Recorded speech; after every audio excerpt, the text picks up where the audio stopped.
नमस्कार दोस्तों, पिछली कक्षा में हमने व्याकरण की व्यंजनों का वर्गीकरण पढ़ा था, जिसमें हमने उसको 4 भागों में बांटा था। सबसे पहले स्पर्श व्यंजन, दूसरे पे अंतस्था व्यंजन, तीसरे पे संघर्षीय ऊष्मीय व्यंजन, चौथे पे सुक्त व्यंजन।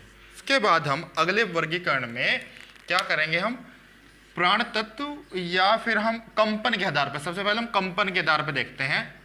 कंपन के आधार पर, कंपन या हम बोल सकते हैं स्वर यंत्रियों के आधार पर कितने जो वर्णों को कितने भागों में या व्यंजनों को कितने भागों में बांटा गया है? 2 भागों में। सबसे पहला भाग है घोष या सघोष, दूसरा है आघोष, आघोष, सघोष और आघोष। अब आप देखिए, इसकी परिभाषा याद करने की आवश्यकता नहीं आपको, हमने पहले ही पढ़ा। जैसे किससे बना है? आघोष लगाओ, जैसे आ प्लस घोष, ठीक है। आ का अर्थ है नहीं, नहीं के अर्थ में हमने इससे पूर्व की कक्षा में देखा ना, हमारे नहीं के अर्थ में घोष कंपन। अब देखिए ना, नहीं के अर्थ में कंपन, ठीक है। हमारे जो है गले में, स्वर यंत्र में इस तरह से डी के आकार में ये 2 ऐसे लगा लीजिए, ठीक है। इस तरह से ये झिल्लियां हैं, पर्दे लगा लीजिए आप इनको ऐसे ऐसे। और जो बीच का जो रास्ता है, जो ये श्वास नली से है, इसको बोलते हैं स्वर यंत्र, या हम इसको काकल भी बोलते हैं, काकल, ठीक है। जो ये बीच का रास्ता है, क्या होता है इस स्वर यंत्र में क्या रहता है? 2 तरह की स्थितियां रहती हैं, जैसे घोष और अघोष की। किस तरह रहती हैं? जब कंपन नहीं होता तब तो ये रास्ता खुला रहता है। जब कंपन होता है, अब देखिए, जैसे सा घोष, सा का अर्थ क्या है? हाँ, और घोष कंपन, जिसमें कंपन होता है। जब ये कंपन होता है तो ये बंद होके नजदीक आके संकुचित होके क्या करती है? कंपन पैदा करती हैं और उससे वर्णों का उच्चारण होता है। और जब आघोष में ये खुली रहती हैं, इसमें कोई कंपन नहीं होता, ठीक है।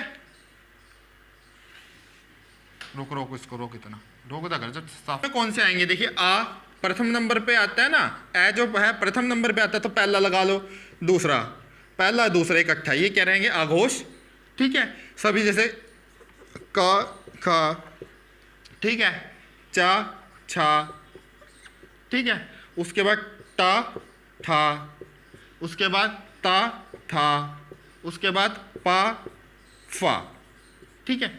इस तरह से पहला, दूसरा और क्या कौन से रहेंगे हमारे? तालव्य श, मूर्धन्य श, दंत स, ठीक है, ये रहेंगे। उसके बाद घोष, जिसमें कंपन होता है। सबसे पहले तो क्या, सभी मौखिक स्वर, सभी स्वरों को जो हम सघोष होते हैं, ये आपने ध्यान रखना है। सभी स्वर क्या होते हैं? सघोष होते हैं। उसके बाद उसमें हमने पहला दूसरा ले लिया था ना, तो जो बचे तीसरा, चौथा, पांचवा, बस आपने याद रखना है। जैसे ऐसे शुरू होता तो पहला दूसरा, और इसी तरह जो बच गया तीसरा, चौथा, पांचवा क्या रहेगा? घोष, जिसमें कंपन उत्पन्न होता है। और उसके बाद क्या रहेगा उसमें रहेगा रे, ल, व, अंतस्था। अब देखिए, आप अगर प्रश्न ये भी पूछ सकता ना, ये रे ल व ना दे के वो ये क्या दे? अंतस्था जो है कंपन या स्वर यंत्रियों के आधार पर किस वर्ग में आते हैं? घोष है या सघोष है, तो या अघोष है, तो क्या रहेगा? क्या रहेंगे ये? सघोष या घोष, एक ही चीज है। तो ये प्रश्न भी दे सकता है। इसी तरह क्योंकि हमने जो ऊष्मीय व्यंजन को जो सा वाले थे उस कुछ किस में ले लिया था हमने, किस में लिया था, हमने ले लिया था अघोष में। अब इसी तरह एक बचता है भी इसमें आएगा। ठीक है, अब आपको समझ आएगा ना घोष और अघोष में क्या रहेगा। प्रश्न बनता है कोवा या अल जीवा, जो हमारे ये जिसको हम टेकवाई बोलते हैं, इसके नीचे एक अलजीवा है जो लटकती रहती है और उसमें क्या होती है, 3 स्थितियां रहती हैं। पहली स्थिति में शिथिल रहती है लटकी हुई, दूसरी स्थिति में क्या रहता है, इसमें ये नाक मार्ग से हवा को बंद कर देती है और वर्णों को उच्चारण रहता है। तीसरी स्थिति में क्या रहता है, तीसरी स्थिति में ये हवा निकलने देती है जो नासिकीय व्यंजन या वर्ण होते हैं। ठीक, उसके बाद देखिए प्राण तत्व के आधार पर वर्णों को कितने भागों में बांटा गया, 2 भागों में, अल्प प्राण और महाप्राण। अल्प प्राण में देखिए, इसको हम फिर विच्छेद करके देखते हैं। प्राण करता होता है वायु, हवा और अल्प कम, जिसमें उच्चारण के समय वायु हवा कम निकले उसे अल्प प्राण बोलते हैं। और महा जिसमें अधिक हवा निकले उसे क्या बोलते हैं, महाप्राण। अब आगे देखिए इसको हम कौन कौन से आते हैं इसके अंदर। अब अल्प प्राण में देखिए ऐसे शुरू होता है, वही नियम जो पिछली बार हमने स्वर तंत्रों के आधार पर है उसमें पहला था। तो पहले तो हम ये देखेंगे जो ए है, ए के बाद आ ई, तो सभी स्वर क्या आते हैं,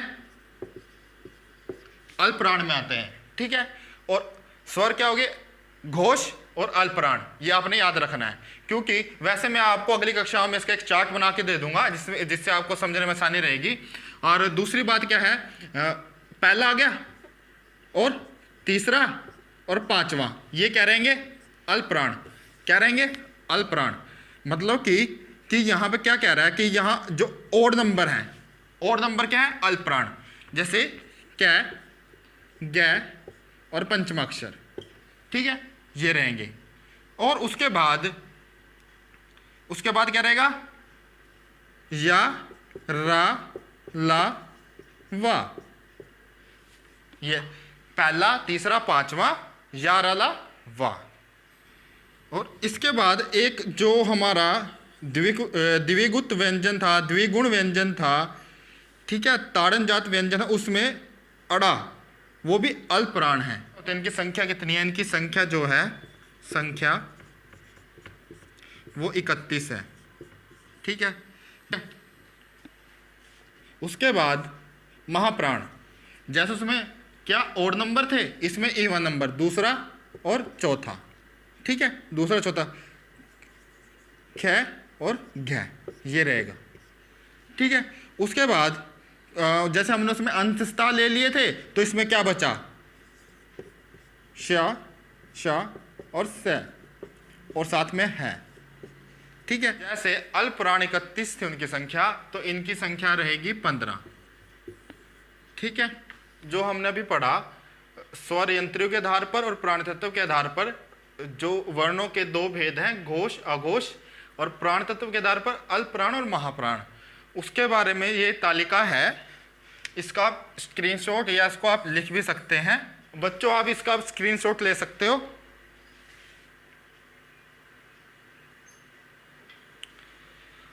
बच्चों अब मिलते हैं हम अगली क्लास में। धन्यवाद।